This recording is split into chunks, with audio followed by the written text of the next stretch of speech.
Ethics with S. Ansari remains the best ever choice. Do you know that ethics paper is the only paper in general studies that pays more with less efforts? One can easily secure 130 to 140 marks. Lukman IAS is a well-established name since 2014 for ethics paper. We offer 3 types of courses: Ethics Foundation course, Ethics Case Studies, and Ethics Test Series. Since 2015, Lukman IAS students have maintained the records of securing the highest marks in this paper. So, why to wait? Contact us today for more information. नमस्ते, मेरा नाम अर्पित गुप्ता है। मैंने UPSC civil services examination 2021 में 54वीं rank हासिल की है। इस वीडियो के माध्यम से मैं अपनी जीएस मेंस की स्ट्रैटेजी और इसने मुझे इंटरव्यू में कैसे हेल्प की है वो बताना चाहता हूँ। मेरे इंटरव्यू में 193 नंबर है और मैं चाहता हूँ कि आप सब भी जो है 200 के करीब पाएँ। इसके लिए किस तरह से आपको प्रिपरेशन करनी है, क्योंकि इंटरव्यू के लिए बहुत ज़्यादा टाइम नहीं मिलता है, तो कैसे आप मेंस के टाइम पे भी इंटरव्यू की काफ़ी सारी चीज़ें कवर कर सकते हैं वो मैं यहाँ पे बताना चाहता हूँ। तो मेरी जो जीएस की स्ट्रैटेजी रही है वो अगेन थोड़ी सी अनकन्वेंशनल रही है, क्योंकि मैंने मैथ्स बहुत ज़्यादा मैथ्स को काफ़ी ज़्यादा टाइम दिया था इनिशियली, तो मेरे पास जीएस को कवर करने के लिए बहुत ज़्यादा टाइम नहीं रहता था। मेरी जो जीएस पोर्शन को कवर करने की स्ट्रैटेजी रही है वो बुक्स से नहीं की है। मैंने मैक्सिमम चीज़ें विजन आईएएस का जो वैल्यू एडेड मटीरियल आता है उससे कवर की है। सिलेबस के सारे टॉपिक्स जो भी लिखे हुए हैं सिलेबस में उनसे रिलेटेड विजन आईएएस के वैल्यू एडेड मटीरियल्स आते हैं, तो उन वैल्यू एडेड मटीरियल्स को जो है मैंने यूज़ किया है अपनी इस पूरी प्रिपरेशन में और वो मेरे लिए बहुत ज़्यादा हेल्पफुल रहे हैं। तो मैं आपको भी रिकमेंड करूँगा कि अगर आप अपनी पूरी की पूरी जो GS1, GS2, GS3 की प्रिपरेशन है वो करना चाहते हैं तो आप यहाँ से कर सकते हैं। अगेन यहाँ पे जो मेरा जीएस स्ट्रैटेजी रही है, एक एक सब्जेक्ट की एक एक जो भी प्लान रहा है, हर दिन मैंने कैसे कवर किया है वो मैंने अपने टेलीग्राम चैनल पे शेयर की हुई है, तो वहाँ पे आप एक बार रेफ़र कर सकते हैं उनको कि कैसे मैंने एक एक चीज़ जो है कवर की, एक एक टॉपिक्स को, और किन टॉपिक्स में मैंने मेंस को और प्रीलिम्स को साथ में कवर किया, किन टॉपिक्स को मेंस और प्रीलिम्स में अलग अलग कवर किया है। जो मेरा मेन फोकस रहा है जीएस के सिलेबस को कवर करते वक्त वो ये रहा है कि मैं कैसे एक 250 वर्ड का अच्छा आंसर लिख सकता हूँ, क्योंकि हम सब कोशिश करते हैं कि इन्फॉर्मेशन गैदर कर लें, हम सब कोशिश करते हैं कि किसी टॉपिक को बहुत ज़्यादा समझ लें, हम सब कोशिश करते हैं कि एक सब्जेक्ट के ज्ञाता बन जाएं, एक सब्जेक्ट में हम बहुत ही ज़्यादा अच्छी नॉलेज गेन कर लें, लेकिन वो नॉलेज कहीं ना कहीं हमारे एग्ज़ाम में काम नहीं आती है। वो नॉलेज हो सकता है कि आपको लोगों से बात करने में या लोगों को समझाने में काम आ जाए, पर वो नॉलेज एग्ज़ाम के पर्सपेक्टिव से इम्पॉर्टेंट नहीं है। और क्योंकि मेरी जर्नी जो है बहुत ज़्यादा नहीं रही है, 2.5-3 साल की ही रही है, तो इसमें इतनी ज़्यादा नॉलेज जो है गैदर कर पाना और याद रख पाना भी बहुत मुश्किल रहता है। तो मैंने बहुत ज़्यादा नॉलेज गैदर करने की कोशिश नहीं की। मैंने इन वैल्यू एडेड मटेरियल्स को अपने यूज़ के लिए बहुत ही शॉर्ट में देखा और उनसे नोट्स बनाए और उनको कवर किया। मैं ये एक एग्जाम्पल के माध्यम से आपको एक्सप्लेन करना चाहता हूँ। फॉर एग्ज़ाम्पल अभी जो है पॉलिटी के सिलेबस में सबसे पहली लाइन है कि comparing the constitution of India and other countries और salient features of the Indian constitution. इस टॉपिक को जब हम प्रिपेयर करने जाते हैं तो क्योंकि ये टॉपिक बहुत ज़्यादा ब्रॉड है, तो हमको ये लगता है कि इस टॉपिक से अब हमको क्या एग्जैक्टली पढ़ना है। जब आप वैल्यू एडेड मटीरियल्स रेफ़र करते हैं तो आपको पता चलता है कि आपको सिर्फ 4 कंट्रीज़ या 5 कंट्रीज़ हैं जिनको रेफ़र करना है, जिनसे आपको कंपैरिजन पढ़ना है, और उसके अलावा कुछ ही फीचर्स हैं इंडियन कॉन्स्टिट्यूशन के जो हर साल आपसे पूछे जाते हैं, जो हर साल आपसे टेस्ट किए जाते हैं, क्योंकि वो ऐसे फीचर्स हैं जिसके बगैर इंडियन कॉन्स्टिट्यूशन जो है इंडियन कॉन्स्टिट्यूशन नहीं रह जाएगा, जिसको आप बेसिक फीचर्स भी बोलते हैं। उन चीज़ों पे हर साल क्वेश्चन आ रहे हैं, तो आपको कैसे वो कवर करना है, वो हर टॉपिक को आपको पिक करना है। फॉर एग्जांपल आपने फेडरलिज्म पिक किया, आपको जब फेडरलिज्म आप पढ़ रहे होते हैं तो क्योंकि आपको पहले कंपेयर करना है दूसरी कंट्रीज़ से फेडरलिज्म, तो आप फेडरलिज्म पिक करेंगे, आप ये समझने की कोशिश करेंगे कि दुनिया की कौन से देश हैं जो ट्रूली फेडरल हैं, तो आपके पास सबसे पहला नाम आएगा यूएस का। आप यूएस के फेडरल सिस्टम को पढ़ेंगे और कोशिश करेंगे कि ये समझें कि किस तरह से यूएस फेडरल है और इंडिया नहीं है। आप उसके बाद एक सिस्टम पढ़ेंगे यूनिटरी सिस्टम, तो आप उसके बाद ये पढ़ने जाएंगे कि यूनिटरी सिस्टम सबसे वर्ल्ड में कौन सी जगह का है, तो आप कोशिश करेंगे कि आप यूके का एग्जाम्पल पढ़ें, क्योंकि हमारा और यूके का कॉन्स्टिट्यूशन काफ़ी हद तक सिमिलर है, तो हम कोशिश करेंगे कि यूके के कॉन्स्टिट्यूशन के जो यूनिटरी प्रिंसिपल्स हैं उनको समझें और फिर ये समझने की कोशिश करें कि इंडिया यूनिटरी क्यों नहीं है। इससे आपकी एक अंडरस्टैंडिंग लब होती है कि फेडरलिज्म है क्या, फेडरलिज्म के कौन से प्रिंसिपल हैं जो इंडिया में हैं, कौन से ऐसे प्रिंसिपल हैं जो इंडिया में नहीं हैं, और कौन सी चीज़ें हैं जो यूएस को फेडरल बनाती हैं इंडिया को नहीं बनाती हैं, और कौन सी ऐसी चीज़ें हैं जो यूके को यूनिटरी बनाती हैं पर इंडिया को यूनिटरी नहीं बनाती हैं। ये इस टॉपिक का क्रक्स है फेडरलिज्म का। इसके बाद हम इससे रिलेटेड इश्यूज़ पढ़ते हैं कि फेडरलिज्म से रिलेटेड इश्यूज़ क्या चल रहे हैं। तो फेडरलिज्म से रिलेटेड मल्टीपल इश्यूज़ चलते हैं। लेजिस्लेटिव डोमेन में ये इशू चल रहा होता है कि कौन से सब्जेक्ट पे कौन लॉ बना सकता है। अभी फॉरेन लॉज पे ये एक डिबेट चल रही थी, आपने रिसेंटली न्यूज़ में देखा भी होगा। इसके अलावा एग्जीक्यूटिव डोमेन पे डिबेट चल रही होती है कि कौन सी चीज़ कौन इम्प्लीमेंट करेगा। जुडिशियल डोमेन पे काफ़ी सारे डिबेट्स चल रही होती हैं। और सबसे इंपॉर्टेंट फाइनेंशियल रिलेशंस जो हैं फेडरलिज्म में, वो सबसे ज़्यादा डिबेटेबल होते हैं। आपने जीएसटी काउंसिल के इश्यूज़ देखे होंगे। इस पूरे टॉपिक में इतनी चीज़ें हैं जो आपको कवर करनी है, और इसी के अराउंड हर साल क्वेश्चन आएंगे। किसी साल आपसे जीएसटी पूछा जाएगा, किसी साल आपसे ये पूछा जाएगा कि गवर्नर फेडरल प्रिंसिपल्स को रिप्रेजेंट नहीं करता है, इस पर आप अपना ओपिनियन दे दीजिए। किसी साल आपसे ये क्वेश्चन पूछा जाएगा कि फेडरल रिलेशंस जो हैं इंडिया में बहुत अच्छे नहीं है, फिर भी इंडिया को फेडरल कंट्री क्यों बोलते हैं। इसी के अराउंड क्वेश्चंस आएंगे। कंटेंट सेम रहेगा क्योंकि आपने इस टॉपिक को कवर कर लिया है। इस टॉपिक से रिलेटेड आपके एक नोट्स होने चाहिए 3-4 पन्ने के मैक्सिमम, जो आप कह सकते हैं कि 500-600 वर्ड के, और आपको हर आंसर में इन्हीं कंटेंट से लिखना है। अब आप कोशिश करते हैं इस टॉपिक में ये देखने की कि कोई कमिटी है क्या जिसने इससे रिलेटेड कोई रिकमेंडेशन दी है। तो आप सेकंड एआरसी पाते हैं कि सेकंड एआरसी ने कुछ रिकमेंडेशंस दी हैं, वो आप वहाँ पे मेंशन कर सकते हैं।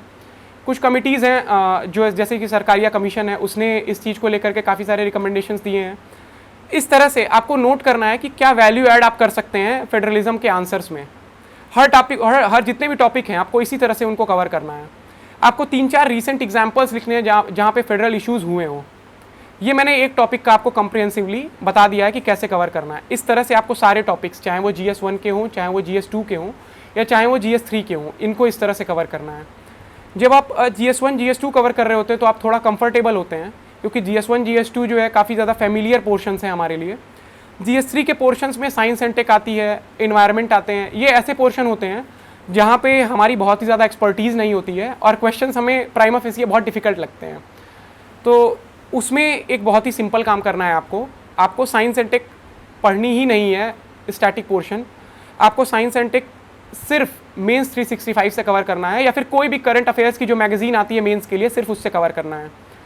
इसकी वजह से आपको और बेसिक चीज़ें कवर करनी है, जैसे कोई भी टेक्नोलॉजी है उसके रिलेटेड कितने पर्सपेक्टिव्स हैं, उस टेक्नोलॉजी से रिलेटेड क्या क्या एप्लीकेशंस किस किस फील्ड में है, आपको बस ये पढ़ना है। अगर बहुत डेप्थ में क्वेश्चन पूछता है, जैसे कि इस बार GS3 के पेपर में पूछा था ब्लू LED से रिलेटेड क्वेश्चन, तो उन क्वेश्चंस का आंसर किसी को नहीं आता है। देयर इज़ अ चांस कि हो सकता है कि 2-4-10 लोग ऐसे होंगे जो बहुत ही ज़्यादा एक्सीलेंट होंगे, उनको आंसर्स आते होंगे, पर आपको उन 2-4-10 लोगों में बनने के लिए बहुत ज़्यादा पढ़ना पड़ेगा। हो सकता है कि कहीं ना कहीं आपको कुछ चीज़ें कॉम्प्रोमाइज़ करनी पड़े। तो मेरा ये पर्सनल सजेशन है कि आप उन चीज़ों के पीछे मत भागिए। आप ये कोशिश करिए कि जो बेसिक चीज़ें हैं, जो टॉपिक वाइज आप कवर कर रहे हैं GS के पोर्शंस, वो पूरी तरह से कॉम्प्रिहेंसिवली करिए, और ऐसे जो फ्रिंज क्वेश्चंस आते हैं उनको कोशिश करिए कि उनके पीछे मत भागिए। फिर आती है GS4 की बात, क्योंकि GS1 GS2 GS3 एक अलग डोमेन है और GS4 एक अलग डोमेन है। GS4 के पेपर्स में आपने कुछ टॉपर से भी सुना होगा कि ये कहा जाता है कि बहुत ज़्यादा पढ़ने से GS4 में मार्क्स नहीं आते हैं। उसके पीछे एक बहुत बड़ा रीज़न है कि GS4 एक ऐसा सब्जेक्ट नहीं है जहाँ पे आप पढ़ करके रट करके कोई चीज़ें लिख देंगे।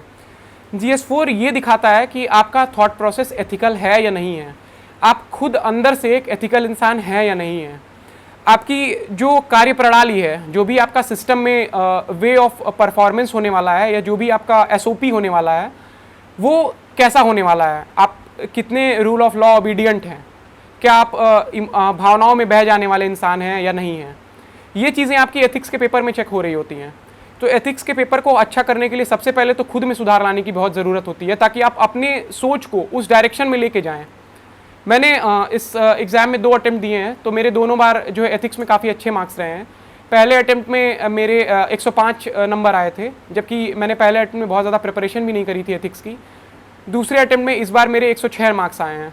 और एक चीज़ और लोग कहते हैं कि एथिक्स थोड़ा सा रैंडम पेपर है, जहाँ पे मार्क्स कंसिस्टेंट नहीं रहते हैं, किसी साल मार्क्स मिल जाते हैं, किसी साल नहीं मिलते हैं।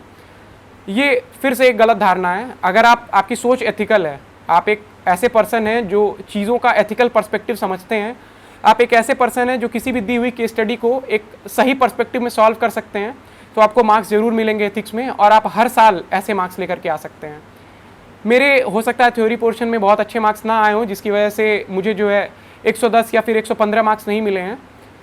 उसके पीछे वही रीज़न है क्योंकि मैंने एथिक्स पे बहुत ज़्यादा फोकस नहीं किया है, बहुत ज़्यादा चीज़ें मैंने थ्योरेटिकली पढ़ी नहीं है, लेकिन मैंने केस स्टडीज़ को बहुत अच्छे से टैकल किया है। GS4 को कवर करने के लिए काफ़ी सारे कोट्स याद करने होते हैं, तो मैं वो आपको रिकमेंड करूँगा कि आप ज़रूर याद कर लीजिए।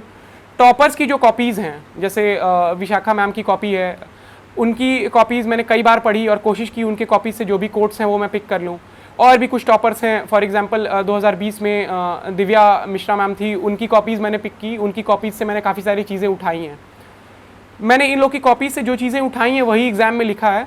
बहुत ज़्यादा कंटेंट मैंने याद करके बहुत ज़्यादा चीज़ें जो है वहाँ पे कंटेंट रटा रटाया कंटेंट लिखने की कोशिश नहीं की है। ये मेरी जो है पूरे GS के पेपर की स्ट्रैटेजी रही है। अब मैं इस बात पे आता हूँ कि इसने मेरी इंटरव्यू में हेल्प कैसे की है। तो क्योंकि मैं एक बहुत ही ज़्यादा अविड न्यूज़पेपर रीडर हूँ, मेरी न्यूज़पेपर पढ़ना बहुत ज़्यादा समय से हॉबी रही है। मैं मतलब पिछले 7-8 सालों से न्यूज़पेपर पढ़ते रहा हूँ हमेशा। तो मुझे एक चीज़ समझ में आती रही है कि न्यूज़पेपर में कौन सी चीज़ें आती हैं, कितनी आती हैं और उनका कैसा फॉलोअप रहता है। मैंने न्यूज़पेपर में, जैसा कि मैंने प्रीलिम्स की अपनी स्ट्रैटेजी में भी बताया है, कि प्रीलिम्स के पेपर्स के लिए भी मैंने जो भी न्यूज़पेपर के इश्यूज़ थे उनको मैंने कॉपी में नोट कर लिया था।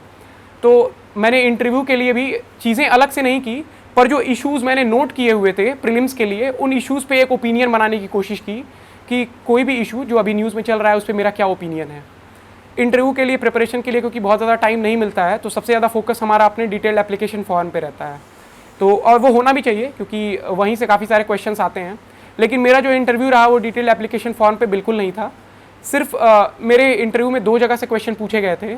एक जो है मेरा होम टाउन गोरखपुर से क्वेश्चन पूछा गया था, और एक जगह से पूछा गया था मेरे कॉलेज से, IIT रुड़की के जो भी काम रहे हैं उनसे। बाकी पूरा का पूरा जो मेरा इंटरव्यू है वो बहुत ही डिफरेंट पाथ पे चल रहा था, जहाँ पे रूरल अर्बन डिबेट पे, या फिर गुड गवर्नेंस पे, या फिर इंटेलिजेंस कितने टाइप की होती है, इन पे डिबेट चल रहा था। ये जो थॉट प्रोसेस है आपका कि इंटेलिजेंस कितने टाइप की होती है, या फिर इंटेलिजेंस किसके अंदर होनी चाहिए, किसके अंदर नहीं होनी चाहिए, आप कैसे आइडेंटिफाई करेंगे, या फिर आपको क्या लगता है कि गुड गवर्नेंस के लिए सबसे इंपॉर्टेंट चीज़ आपके एरिया में या गोरखपुर में से आप बिलोंग करते हो तो क्या है, इन सब क्वेश्चंस को मैंने इसीलिए अच्छे से टैकल कर पाया क्योंकि मैं न्यूज़पेपर्स बहुत रेगुलरली पढ़ता था, और इन न्यूज़पेपर्स ने मुझे प्रीलिम्स में हेल्प की है इश्यूज़ को आइडेंटिफाई करने में। इन्हीं न्यूज़पेपर्स ने मुझे हेल्प की है मेंस में अपनी राइटिंग को अच्छा करने में, अपनी जो कंटेंट है उसको इम्प्रूव करने में, इश्यूज़ की अंडरस्टैंडिंग को बढ़ाने में, और इंटरव्यू में मैं एक अच्छा पर्सपेक्टिव रख पाऊँ किसी के सामने कि मेरा ये ओपिनियन है इस चीज़ को लेकर के। Ethics with S. Ansari remains the best ever choice. Do you know that ethics paper is the only paper in general studies that pays more with less efforts? One can easily secure 130 to 140 marks. Lukman IAS is a well-established name since 2014 for ethics paper. We offer 3 types of courses: Ethics Foundation course, Ethics Case Studies, and Ethics Test Series. Since 2015, Lukman IAS students have maintained the records of securing the highest marks in this paper. So, why to wait? Contact us today for more information. Interview में बहुत ही ज़्यादा ज़रूरी होता है एक opinion देना और उस ओपिनियन पे फर्म रहना। मुझे 2 बार इंटरव्यू में मैनिपुलेट करने की कोशिश की गई कि नहीं ऐसा नहीं, ऐसा भी तो हो सकता है। मैंने 2 बार बिल्कुल शांति से कामली यही रिप्लाई किया कि मेरा ये ओपिनियन है, देयर इज़ अ चांस कि बाकी लोगों का ओपिनियन मेरे से डिफ़र करता हो, बट मुझे ये अफेक्ट नहीं करता है, और मैं सबके ओपिनियन को ग्रेसफुली एक्सेप्ट करता हूँ, बट मैं अपना ओपिनियन इस वजह से चेंज नहीं करूँगा। तो ये ह्यूमिलिटी और दूसरी चीज़ आपका अपने ओपिनियन पे कॉन्फिडेंस, ये दोनों इस वजह से बिल्ड हो रहा है क्योंकि आपने जब न्यूज़पेपर पढ़ा, आपने एक ओपिनियन डेवलप किया। आप क्योंकि न्यूज़पेपर रेगुलरली पढ़ रहे थे तो आपको मालूम है कि बाकी लोगों का ओपिनियन क्या है और उसमें क्या फ्लॉज हैं। तब हमको आइडिया लग जाता है कि हमारा ओपिनियन कितना स्ट्रॉन्ग है, उसके क्या पॉजिटिव पॉइंट्स हैं, और वो हमें कॉन्फिडेंस देता है इंटरव्यू में बोलने के लिए। तो ये मेरी GS की और इंटरव्यू की स्ट्रैटेजी रही है। मैं चाहूँगा कि जो भी डिटेल्ड मेरी स्ट्रैटेजी है मैंने अपने टेलीग्राम चैनल पे भी अपलोड कर दी है, और मैं एक ब्लॉग भी ऑलरेडी लिख रहा हूँ। वो ब्लॉग हो सकता है कि आज या कल में अपलोड हो जाएगा मुदित जैन सर के प्लेटफॉर्म पे, तो वहाँ पे आप लोग मेरा ब्लॉग भी पढ़ सकते हैं। आपको जो भी वहाँ पे लगे इशू आप कमेंट सेक्शन में मेंशन कर सकते हैं, मैं उस ब्लॉग में एडिट्स करके और भी चीज़ें ऐड कर दूँगा। I am really thankful to Delhi Knowledge Track for giving me this opportunity कि मैंने इतनी सारी चीज़ें शेयर की। मैं चाहता हूँ कि ये एग्ज़ाम आप एक जो भेड़ चाल और एक जो शिप मेंटालिटी है उसको फॉलो ना करते हुए अपनी विवेक, अपने कॉन्फिडेंस और अपने तरीके से पढ़ने की कोशिश करें और सॉल्व करने की कोशिश करें, और जो भी आप कर रहे हैं उसमें कॉन्फिडेंट रहें, क्योंकि इस एग्ज़ाम को क्रैक करने के एक नहीं 1000 तरीके हैं। ऐसा हो सकता है कि अभी मार्केट में सिर्फ 1000 तरीके हों, 1001वां तरीका आपका हो। Thank you.